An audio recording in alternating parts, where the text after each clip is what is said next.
Thank you for that introduction, Sherwin. Drawing our minds to God, and I feel like touching also on an important point that will connect with what I'm going to share here. The song is I saw that as a segue. The Exodus motif that runs through the scriptures. I feel like this song kind of encapsulates the joy of the Exodus, and it's pretty much, I think, almost copy and paste from Isaiah. Um, and where Isaiah is talking about the new Exodus, Israel was waiting for that new Exodus, and we here are part of that new Exodus. And I think we're still looking forward to the final Exodus and to the fullness of the kinging, to the fullness of the kingdom. But we're already experiencing that joy, that singing here together. And so what we're going to look at today is a little more. It was, to be honest, with some of the most slogging through literature and stuff. It was a little more tedious, and so I just want us to remember that this is where the whole story is pointing forward to, that joy, that everlasting joy, and with sorrow and mourning fleeing away uh, after experiencing the redemption of God. So that's the segue of the song. Um, so before we move into today's chapter, I'd like to do just a tad bit of review. I remember the five heroes, the women heroes. So we've been in Exodus so far. We're in the last half of Exodus 3 today, and so far, really, I guess Moses is one of the heroes. He rescued the women at the well, but the heroes so far have been primarily women. So five women. If you know their names, you can say them. Some of them aren't specifically named. Um, yeah, yeah. What are their names? Okay, cool, cool, awesome. Yeah, yeah. Shifra, Pua, beautiful and sparkle. So three more.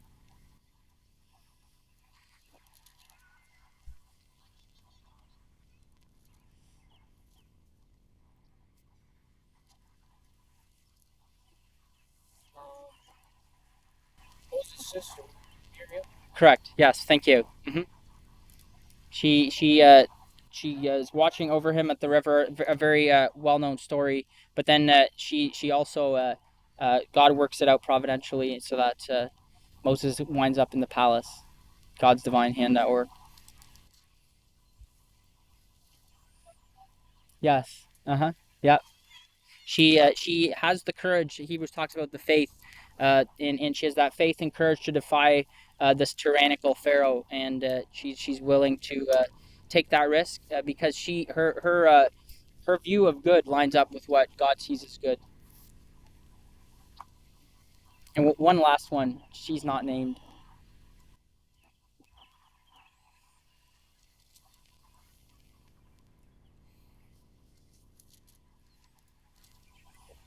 Correct. Yeah, yeah, and yeah, she's ambiguous. She's willing to defy her father's commandment and kind of sneak Moses in the back door of the palace, as it were. And yeah, definitely God's providence at work in that story there. Um, so we're about to move into Exodus 3. I already told Kirby I'm going to ask him a question. We were talking about this the other day. What does your name mean, Kirby? Just for interest's sake. Okay. Okay. Village Church. Oh, cool. That's awesome. Okay. So did you guys, were you, how much were you, did you pick it for the meaning or more for the, okay. Cool. Just thought I'd ask because Kirby and I were having this discussion about names on the walk home there the other day. That's why I picked you. Um, our culture doesn't really put a super high significance on names' meanings. Some people do more or less. I've heard some stories of cultures where children would get a name at birth, a reference name, but their real name came when they were old enough to do something that would like define their character, and then they would get a name that would reflect that character. Um, some people also, this is fairly common. They'll name their children after heroes or someone in the past, a Bible character. Like someone should name their daughter Shifra or something. um, But yeah, as a generalization, I don't think many people in our culture really think about name meanings. It's just not a thing. And so this may or may not surprise you, um, but God has a name too, and that name does mean something because God specifically revealed it to Moses in Exodus 3, and we're gonna spend some time looking at that significance. So yeah, let's move into Exodus chapter 3. I'm just gonna read the chapter, and then we're gonna focus on 13 verses 13 through 21.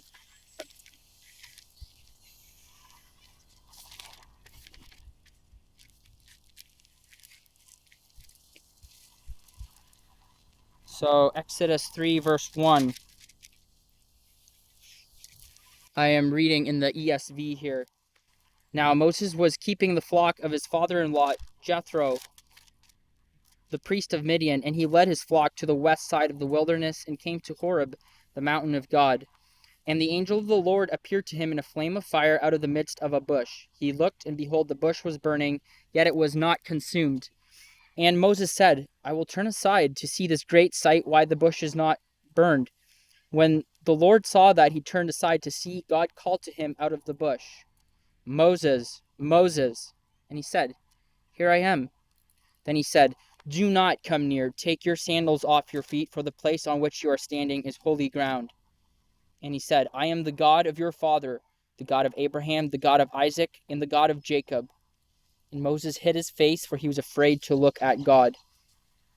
Then the Lord said, I have surely seen the affliction of my people who are in Egypt, and have heard their cry because of their taskmasters. I know their sufferings, and I have come down to deliver them out of the hand of the Egyptians, and to bring them up out of that land to a good and broad land, a land flowing with milk and honey, to the place of the Canaanites, the Hittites, the Amorites, the Perizzites, the Hivites, and the Jebusites. And now, behold, the cry of the people of Israel. Sorry. And now, behold, the cry of the people of Israel has come to me, and I have also seen the oppression with which the Egyptians oppress them. Come, I will send you to Pharaoh, that you may bring my people, the children of Israel, out of Egypt. But Moses said to God, Who am I, that I should go to Pharaoh and bring the children of Israel out of Egypt? He said, But will be with you, and this shall be the sign for you that I have sent you. When you have brought the people out of Egypt, you shall serve God on this mountain. Then Moses said to God, If I come to the people of Israel and say to them, The God of your fathers has sent me to you, and they ask me, What is his name? What shall I say to them? God said to Moses, I am who I am. And he said, This is to the and he said, Say this to the people of Israel, I am has sent me to you. God also said to Moses, Say this to the people of Israel, the Lord, the God of your fathers, the God of Abraham, the God of Isaac, and the God of Jacob has sent me to you. This is my name forever, and thus I am to be remembered throughout all generations. Go and gather the elders of Israel together and say to them, The Lord, the God of your fathers, the God of Abraham, of Isaac, and of Jacob, has appeared to me, saying, I have observed you and what has been done to you in Egypt. I promise that I will bring you up out of the affliction of Egypt to the land of the Canaanites, the Hittites, the Amorites, the Perizzites, the Hivites, and the Jebusites, a land flowing with milk and honey. And they will listen to your voice, and you and the elders of Israel shall go to the king of Egypt and say to him, The Lord, the God of the Hebrews, has met with us, and now, please, let us go a 3 days' journey into the wilderness, that we may sacrifice to the Lord our God. But I know that the king of Egypt will not let you go unless compelled by a mighty hand. So I will stretch out my hand and strike Egypt with all the wonders that I will do in it. After that he will let you go. And I will give this people favor in the sight of the Egyptians. And when you go, you shall not go empty. But each woman shall ask for her neighbor and any woman who lives in her house for silver and gold jewelry and for clothing. You shall put them on your sons and on your daughters. So you shall plunder the Egyptians. All right. So, the story, Moses could be far from home. He's on the west side of the desert. He's not necessarily near the land of Midian, and Moses is open enough to a new experience that he's willing to go out of his way to see a phenomenon he's not seen before, and that's where he meets the angel of the Lord, and so he speaks with God.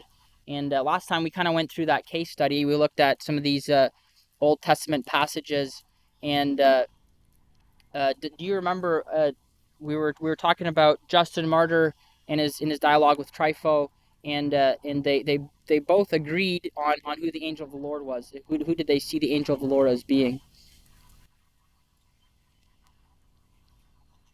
Right, correct. Yeah, so Justin Martyr and Trypho, they both saw him as the messianic figure from the Hebrew scriptures. And what they disagreed on, however, was whether Jesus of Nazareth was that messianic figure. But in that reference, they were in agreement on that. And so Moses gets commissioned. He's like, I'm going to send you, um, and uh, and Moses was commissioned as the messenger to Pharaoh, and to lead the people out of slavery. And and so Moses asked this question: Who do I tell them has sent me? Um, uh, Douglas, I'm just gonna read a quote here. Douglas Stewart, he says, Moses' protest at this point is appropriate for someone willing to respond favorably to a call of God, particular in light of the culture he and his fellow Israelites lived in. Theirs was a polytheistic, pantheistic, and syncretistic world in which all people groups and nations, there are no known exceptions, believed that there were many gods, that all nature partook to some degree of divinity, and that all religions had at least some validity, no matter how many or what sort of gods or goddesses these religions worshipped, and regardless of the contradictions a modern person can immediately see between any two such religions. So in other words, the culture, Near Eastern culture, was permeated with a plethora of gods.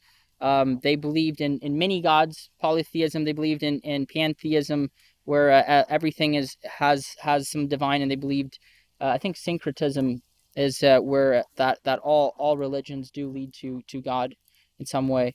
Um, and so at this point, scholars don't agree. There's it's not clear whether Moses or Israel, to what degree they were still familiar with the name Yahweh and Yahweh worship. They had spent, I think it was 400 years in Egypt. Sorry, I don't have that number down correctly, but they'd spent quite a few years in Egypt by now, and it's not clear Moses or Israel could have largely uh, forgotten Yahweh. And Douglas Stewart points out in the narrative framing of Exodus, the name Yahweh is used in Genesis, and then in the story so far, it's not been brought up till this point. And so Douglas Stewart, his opinion is that the author of Exodus is trying to make that point that Yahweh worship has largely uh, subsided or diminished. Um, uh, as far as Moses goes, he had probably 3 years with his parents. So and in his Egyptian education, probably would have not touched on Yahweh if he hadn't known about Yahweh. That could be understandable. We can make assumptions either way here. So another possibility is the Midianites, which are an Abrahamic people group. They could have because Abraham knew about Yahweh. Uh, they could have preserved Yahweh worship. Moses could potentially have been introduced to Yahweh worship there, but we don't know. There's too much ambiguity and scholarly debate on this. Um, but Moses is asking for God's name, and to me the answer Moses or God gives to Moses, it's always been kind of like a non-answer. Like if I ask Kirby, "What's your name?" and Kirby's like, "I am who I am." That's a non-answer, and so like at face value, it was kind of mind-boggling to me. Um, so I spent some time into research into the divine name here, and it's I walked into a minefield. There's a lot of nobody entirely agrees, but I think we can get a feel for some of the potential meanings and significances here. So we're gonna sort of rely on Hebrew scholars here. So in Hebrew, I am who I am would be Ahya Asher Ahya, and then we're gonna launch into that. And then after that, God says, "Tell them I am," tell them I am. He says, Ahya Ashur Ahya. Then he says, I am has sent you, which would be Ahya has sent you. And he says, go tell the people Yahweh has sent you. And so we have that to work with. And so what's the connection between I am who I am and Yahweh, which is the divine name that gets used a lot. So we're going to look at some of those technicalities. First of all, God is not a name. God's a title. I think we've discussed this somewhat here, but God is um, uh, it's a generic term for a spiritual being, um, and typically it's translated from the word Elohim, and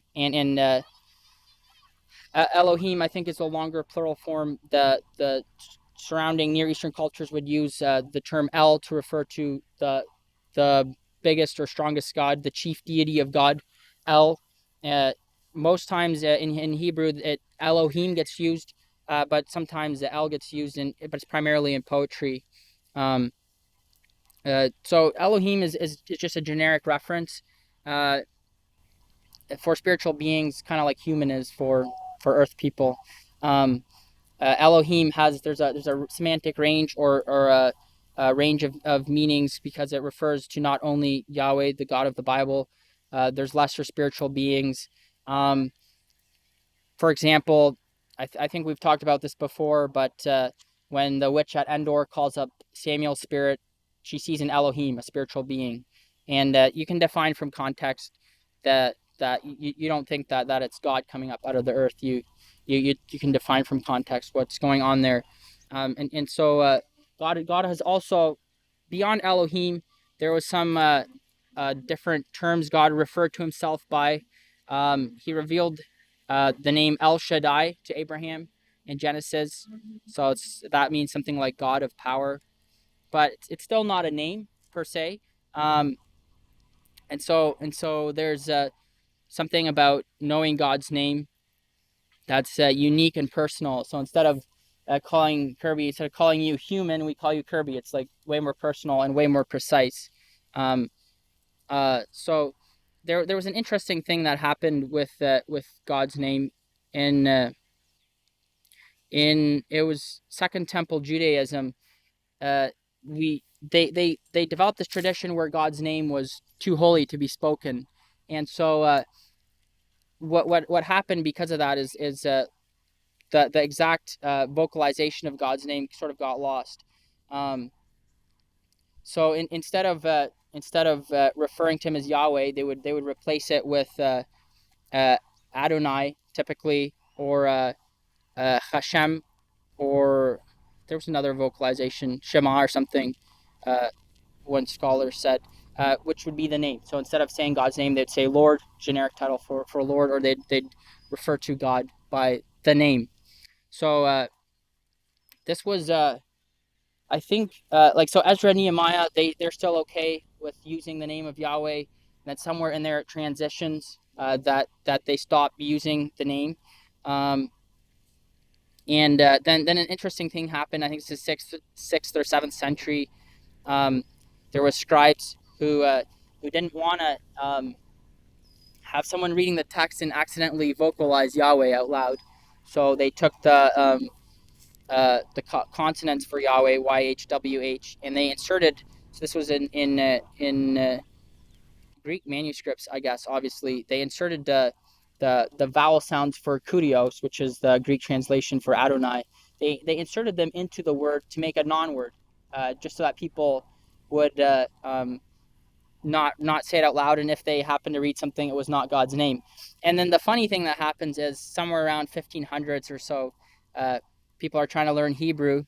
Apparently, this is what I'm told, and so they try to vocalize it, and it comes out sounding like Jehovah. And so you know, it's not a name.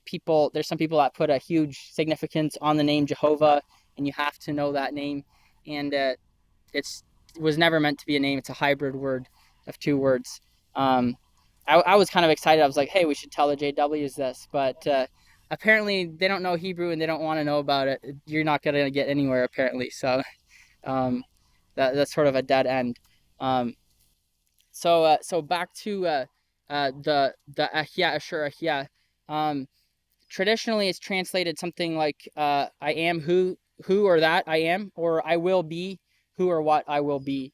Um, so according to Douglas Stewart, he says that the medieval Masoretes vocalization and the Septuagint translation, we're going to look at that a bit later, of the Hebrew word for Ehyeh would make it I am, and so that's why it gets translated that way.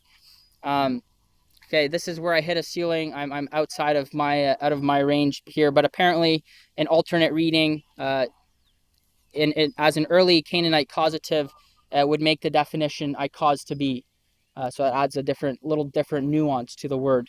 Um, and so uh, the name, I think this is quoting Douglas Stewart here, the name should thus be understood as referring to Yahweh's being the creator and sustainer of all that exists, and thus the Lord of both creation and history, all that is and all that is happening in a God active and present in historical affairs.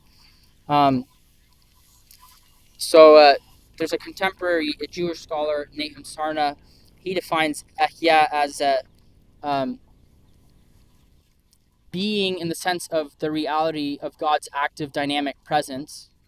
Um, he defines being that way, and not this kind of being as opposed to non-being, not being as an abstract philosophical notion. So what he's saying is that this idea of the divine transcending throughout time is more than just an abstract philosophical notion. Is I think essentially what he's trying to say there. Um, and so he says, Ehyeh Asher Ehyeh means that the divine personality can be known only to the extent that God chooses to reveal His self, and can be truly characterized only in terms of itself and not by analogy with something else. And that's why I will be who I will be. Um, that there's a scholar I came across. His name is KJ Cronin. He says, to this day, these four words continue to be interpreted in strikingly different ways, ranging from the absolute existence of God to absolutely nothing at all. um, so here's another scholar. He has an interesting uh, explanation for Ehyeh, where God says, I am has sent you, Ehyeh has sent you. Charles Isbell, um, this is from a work of literature he did, Symbol of Presence in his Israelite tradition. And he says, the self-disclosure of Yahweh plainly included the willingness to speak a personal word about himself, to put himself on the spot promisorially um, and openly. It includes his readiness to say, I will be with you and I will become God to you. And to say these things before his capacity to act changingly has been demonstrated in a given situation, but also before the capacity of Israel to be people in a new situation had been demonstrated.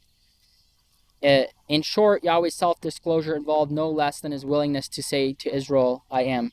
Um, then here's another quote. For Israel, this divine willingness to say, I am, implied that faith must not be withheld until after a demonstration of divine power.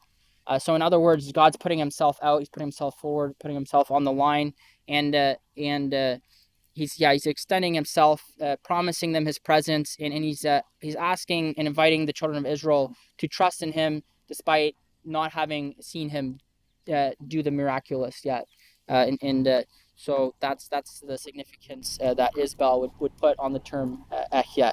Um, and so by looking at some of these different ways of understanding what God told Moses, we can kind of come to see that it's uh, not a non-answer, not a sidestep, but it actually it's something that made sense to Moses and the elders, because later on when they hear about the story, they're excited and they worship God. So it made sense to them. We're on this side of history, trying to figure out exactly what that was. Um, and then in verse 15, uh, God tells Moses to tell the elders that Yahweh has sent him, and so essentially to kind of uh, boil down the debate on what the name exactly is, essentially Ehyeh Asher Ehyeh would be like the first person I am that I am, or I will be who I will be, or I cause to be, whatever that is. And then what Yahweh is putting that in the third person, he will be, or he will cause to be. And so that's the proper form for it, because no human could rightfully go and use the I am form. So that's the human way to refer to God. That's his personal name.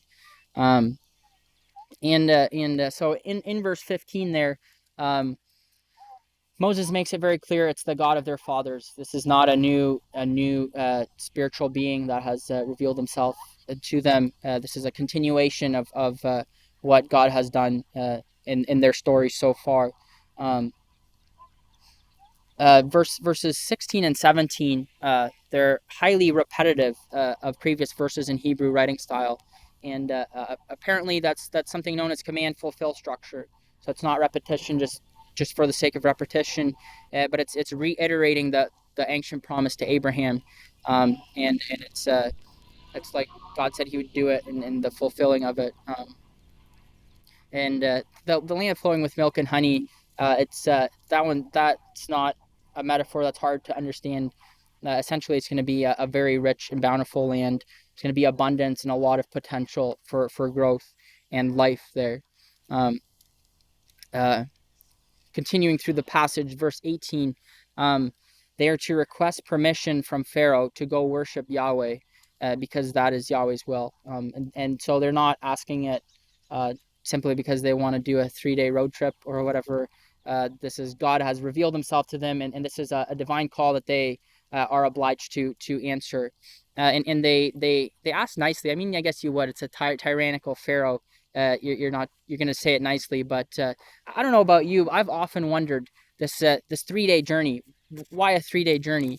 And I randomly came across an episode in the Michael Heiser, the Naked Bible podcast, and he made the point. He believed that was actually a case where it was uh, God sanctioned a sort of a form of deceit or partial truth, and I wasn't entirely happy, or I didn't really want to attribute that to God.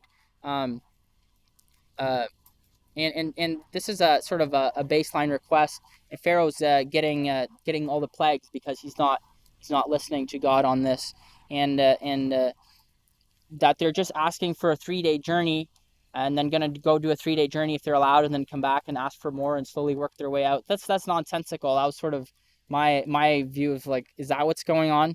Um, that's sort of been one of the things I wondered. And so Douglas Stewart, uh, he had an explanation that I actually found it seemed very compelling, and he says this is a nice way of asking to go in a way that would have been understood by Pharaoh, to not just be 3 days. So here's some examples he gave of how we might do this in English culture.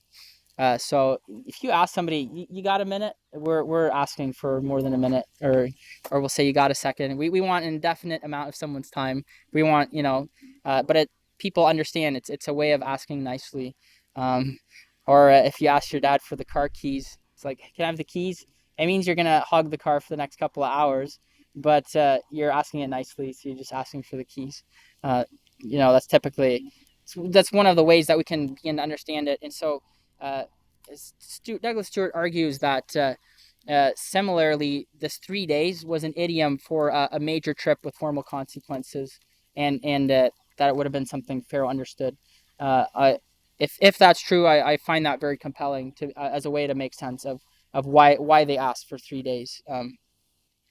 And I feel I'm much more comfortable with attributing that to God's command rather than God sanctioned deceit. I just don't feel comfortable doing that. And so with that, then I feel like it plays nicely into the narrative. Pharaoh knew all along what they were requesting, but he kept not letting them go. He didn't want them to form a separate nation. He was probably scared of what his predecessor was scared of, like another nation would form that could potentially be a national threat. And uh, and so I think, yeah, that Pharaoh knew all along what they were asking for. Um, so verses 19 and 20, um, They don't get translated the same way. Does anyone read NKJV here? Do you guys read NKJV? Okay, do you want to read? I should pull it up. I think it's 19. Yeah.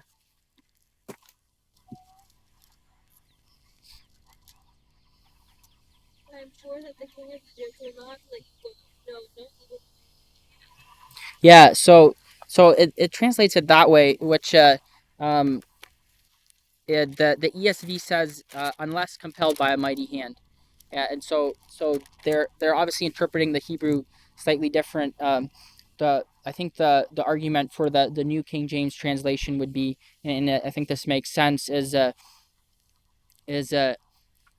mighty hand would refer to a mighty hand of human strength, and so God's hand in verse 20, where God is then going to stretch out His hand. It's the contrast that the situation is so dire, and the children of Israel are under such complete control to this world superpower at the time, that they're beyond rescue except by divine intervention. And so no human physical hand could rescue them from the situation. In contrast, God's going to have to reach out His mighty hand, and it's going to be clearly a miraculous intervention in their story. Um, verse 20 then it summarizes what the plagues, and then verses 21 and 22 it makes a fascinating prediction. It says that Israel is going to plunder the Egyptians. God is going to make the Egyptians favorably disposed toward the Israelites.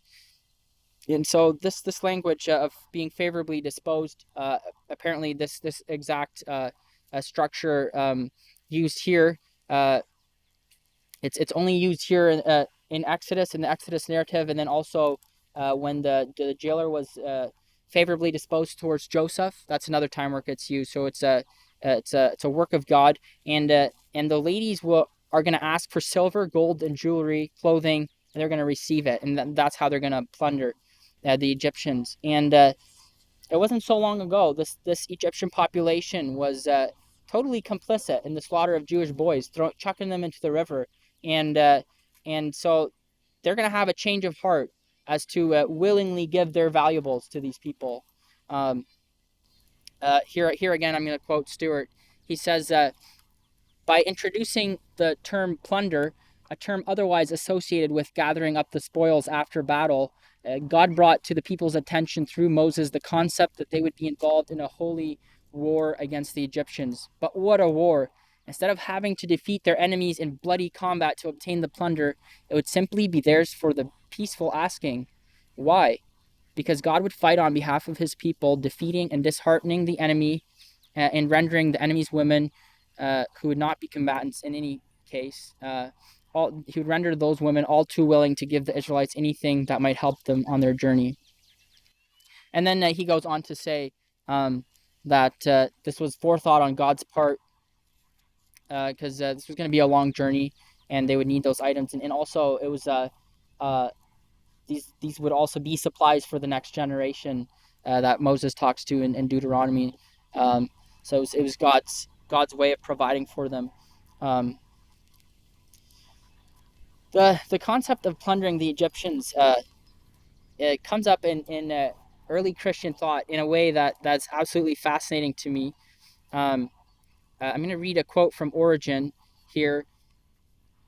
Um, and so the way they saw, one way of possibly plundering the Egyptians was using uh, uh, what was right in Greek philosophy, and the rhetoric, and geometry, music, grammar, all these things that were truth. They saw them as taking those things and then Christianizing them in a way that was plundering the Egyptians. And so I'm going to read Origen on this. He says, I am very desirous that you should accept such parts even of Greek philosophy as may serve for the ordinary elementary instruction of our schools and be a kind of preparation for Christianity. Also, those portions of geometry and astronomy likely to be of use in the interpretation of the sacred scriptures, so that what the pupils of the philosophers say about geometry and music, grammar, rhetoric, and astronomy, that is, that they are the handmaidens of philosophy, um, we may say of philosophy itself in relation to Christianity. And then he goes on to say, perhaps something of this kind is hinted at in the command from the mouth of God himself, that the children of Israel be told to ask their neighbors and companions for vessels of silver and gold, and for clothing, so that by spoiling or plundering the Egyptians they might find materials to make the things of which they were told for the divine service. For out of the spoils which the children of Israel took from the Egyptians came the contents of the Holy of Holies, the ark with its cover, and the cherubim, the mercy seat, and the golden pot wherein was treasured up the manna, the angel's bread. These things were made from the best of the Egyptian gold. And then he goes on to, you know, he goes on to talk about that. And so this was actually something Origen did. Um, he would his students, he would train them in philosophy and ways of discovering truth and interpreting literature, because they saw it as one of the primary ways that we encounter God now that Jesus has ascended is through the divine scriptures. And so he would teach his pupils how to interpret texts and how to reason to truth. And then when they got to the scriptures, they found it much easier, and they could come to Christ in that way. Um, there's a long quote. I won't read it here.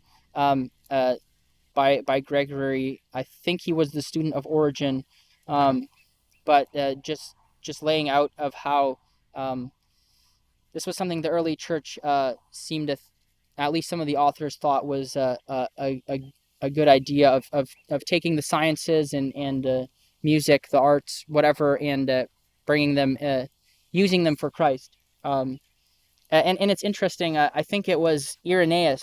He in beautiful Greek um, rhetoric. He ranted against bringing Athens into the church, but it's so ironic because he does so in the very philosophical terms that a Greek order would have done, and so he was highly educated himself, and he saw some dangers in doing so, because there would be some dangers involved, but he kind of shot himself in the foot by doing so with their own methods.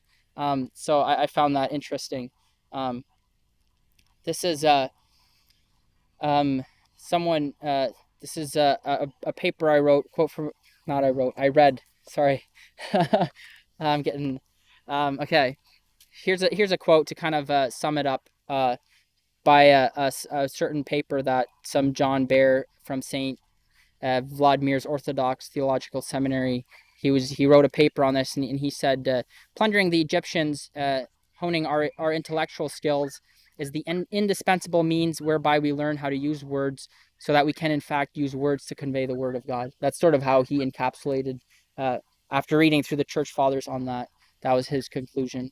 Um, so we're kind of into this Greek text here. What gonna take a little trail into the Septuagint reading of God's name. Um, uh, God says in the Septuagint rendering of Exodus 3:14, God says to Moses, um, sorry, this is how it reads. And God said to Moses, "I am the one being," and He said, "Thus you shall say to the sons of Israel, the one being has sent me to you." Um, so in Greek that would be ego I o ego has sent me to you, and so in Greek literature, there's this concept of one divine transcendent being, um, and by connecting this to the New Testament, um, and also, as we're going to see in Greek thought, this has sort of opened up this concept for me a bit as well.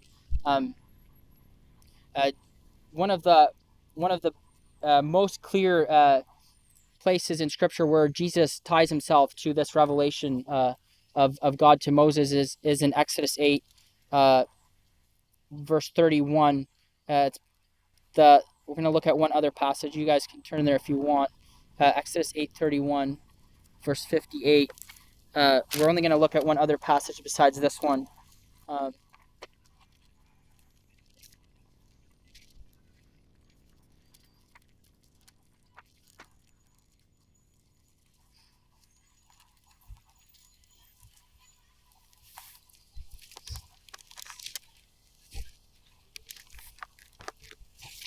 so that is John 8, verse 31. Um, that's a long story. Um, for the sake of time, I think we can. Uh, let's read that actually. There's some important concepts in there. He says, so Jesus said to the Jews who had believed him, "If you abide in my word, you are truly my disciples. You will know the truth, and the truth will set you free." They answered him, "We are offspring of Abraham and have never been enslaved to anyone. How is it that you say we will become free?" Jesus answered them, "Truly, truly, I say to you, everyone who practices sin is a slave to sin. The slave does not remain in the house forever. The son remains forever. So if the son sets you free, you will be free indeed. I know that you are offspring of Abraham, yet you seek to kill me because my word finds no place in you. I speak of what I have seen with my father, and you do what you have heard from your father." They answered him, "Abraham is our father." Jesus said to them, "If you were Abraham's children, you'd be doing the works Abraham did. But now you seek to kill me, a man who has told you the truth that I heard from God. This is not what Abraham did.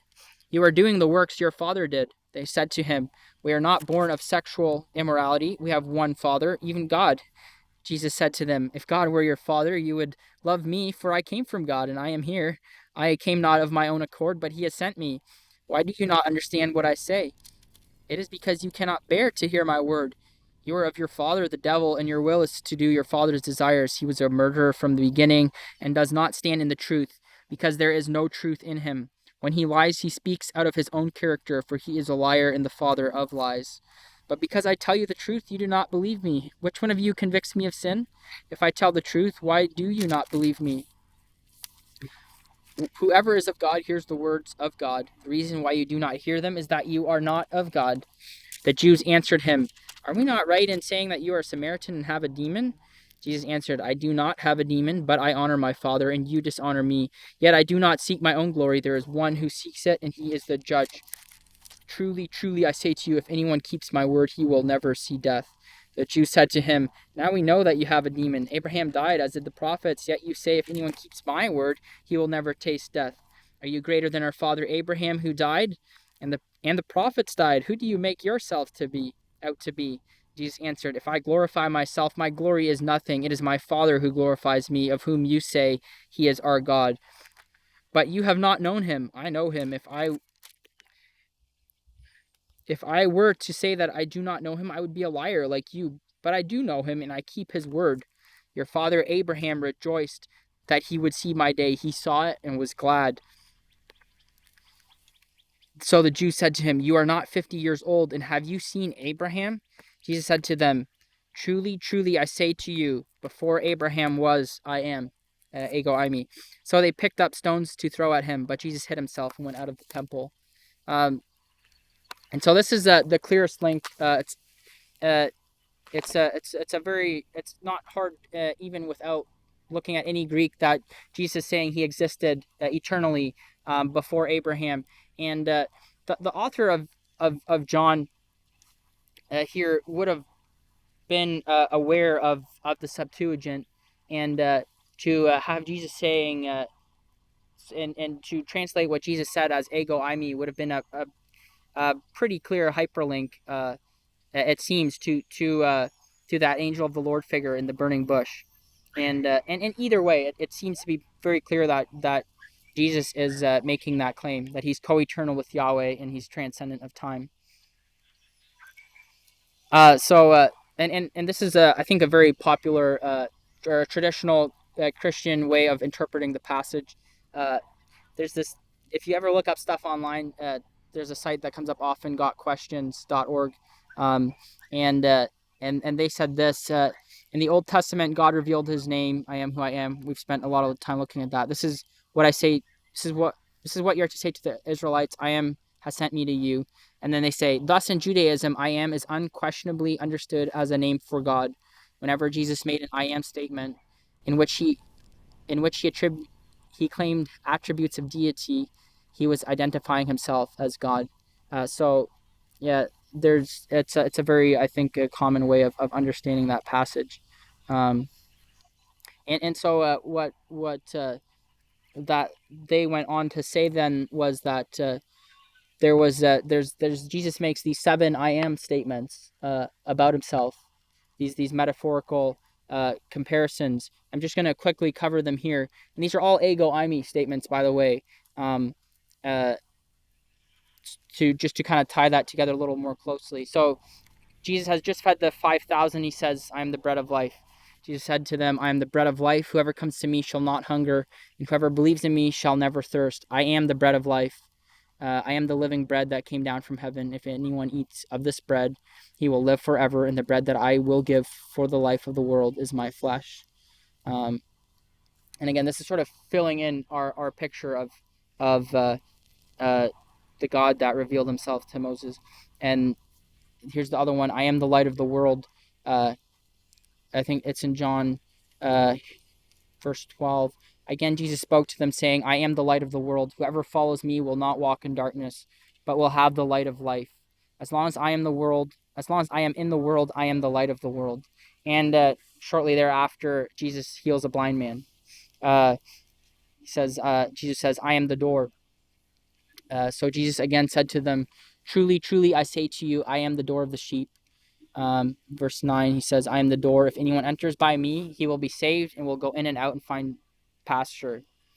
Another ego eimi statement: the good shepherd. "I am the good shepherd. The good shepherd lays down his life for the sheep. I am the good shepherd.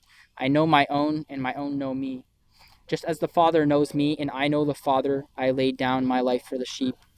And this one especially would also be a very direct connection to the to being claiming to be Yahweh, because the prophets talked about a time when because Israel's shepherds were doing a horrible job, and then Yahweh says, "I myself will be their shepherd." And then there's Psalm 23:1, "Yahweh is my shepherd." That link is very, very clear. Um, Another one: "I am the resurrection and the life." Jesus said to her, "I am the resurrection and the life.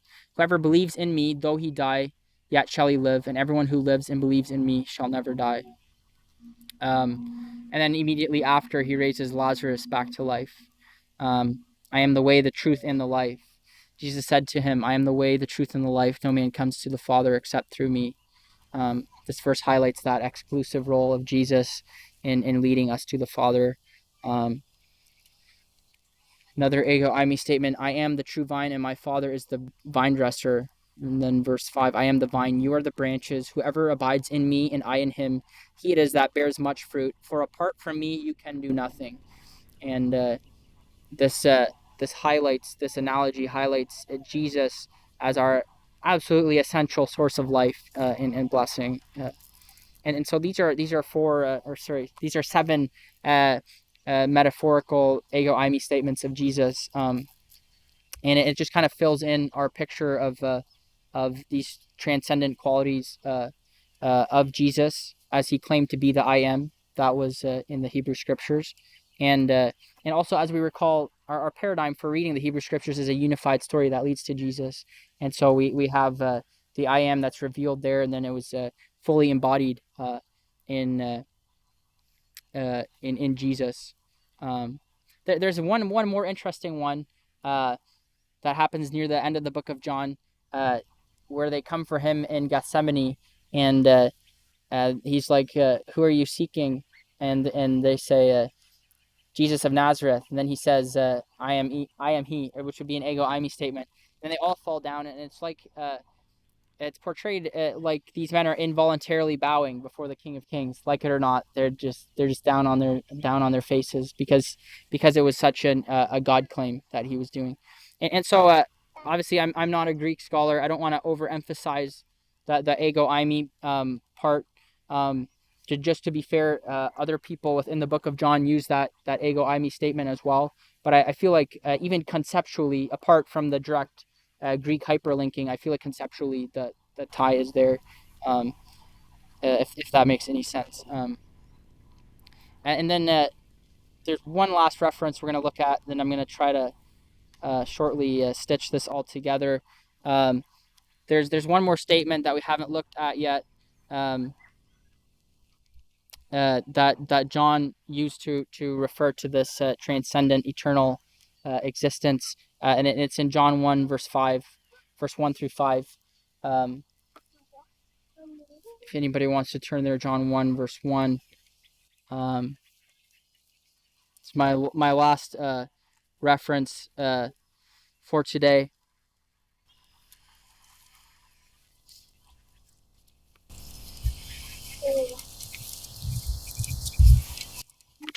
John 1 verse 1. In the beginning was the Word, and the Word was with God, and the Word was God. He was in the beginning with God. All things were made through him, and without him was not anything made that was made. In him was life, and the life was the light of men. The light shines in the darkness, and the darkness has not overcome it. And so the author of John here uses the word logos for a word that's very commonly known. And so logos was also a concept in Greek philosophy as this higher body of truth found in mathematics, science, and rhetoric, as we've somewhat looked at. Um, and I found some of this. This was pre-Jesus. He's from around 500 BC. Heraclitus, he says, "Listen not to me, but to the logos." Um, and so Justin Martyr, he's a very early Christian writer. Um, he was well aware of this overlap in concept of thought between Greek philosophy and then Christ as the embodiment of the logos. And so he was willing to compare Socrates, the philosopher, with Jesus, but then he also very strongly contrasted their difference. I'm just going to quickly read this quote. He says, and I think this was in Dialogue, he says, "For no one trusted in Socrates so as to die for this doctrine, but in Christ, who is partially known even to Socrates. Uh, for he was and is the Word who is in every man, and who foretold the things that were to come to pass, both through the prophets and in his own person when he was made of his like passions and taught these things. Um, not only philosophers and scholars believe, but also artisans and people entirely uneducated, despising both glory and fear and death, since he is a power of the ineffable Father, not the mere instrument of human reason." So essentially, what the early Christian writers did, instead of uh, putting Socrates and Jesus against each other, what they saw, the way they understood this concept was that Socrates, who's the other one, Heraclitus, that they had a partial bit of truth. They had a partial understanding of logos. That was a small version of what Jesus later then came and embodied. And so instead of this was powerful in apologetics as well, because what they said is that instead of letting the Greeks say that oh no, we had the logos first, what they then did is that they said um, that no, you had a partial version and Jesus is the fulfillment of it, and it was powerful in their apologetics. Um, they I have a quote here by him. For the sake of time, I won't read it, but essentially, Justin Martyr, at least, and I don't know what to make of this. I'll put it out there. He essentially saw some of these uh, uh, Greek philosophers who were pursuing truth to the best of their knowledge. He saw them in some form as uh, here's, I'll read a small part of the quote. "But those who lived by the logos and those who so live now are Christians, fearless and unperturbed." He gave them that credit and I don't know how far we would feel comfortable doing this, but he gave them that credit. I just thought I'd bring this up. So right now I just want to kind of tie together everything that we just looked at. That view, Justin Martyr's view, would definitely challenge, I think, the standard Protestant view. Probably challenge our view as well. Just thought I'd throw that out there. So I just thought I'd pull together some from all the stuff that we looked at. Uh, Pull this together. So if we remember the causative rendering of "I am," I cause to be. So the Jewish worldview found in the Hebrew scriptures that they saw the continuation of life and breath in God's good earth as a continuous act of God's sustaining creative power. And so from this, we kind of get the thought that every breath that we take is a gift from God, that it's God that's essentially keeping this world going. And I believe that's a powerful frame of mind for us as believers to live in. If we view the Father as this benign God who is pouring out his life on us in an ongoing act of love. And from that, this thanksgiving and praise, I think, is a catalyst for spiritual victory, and it robs the enemy of its power. I just wanted to kind of put that out there as what I think is is a Christian worldview to have about this. And then here's sort of the opposite of the because only God's existence is self-defined and self-sustaining. The attitude of pride and arrogance is naturally self-destructive. So here's another way of saying it: rejecting the source of life and nourishment. For example, Jesus, the bread of life, the light of the world. It's an act of encircling ourselves off from what provides our very existence.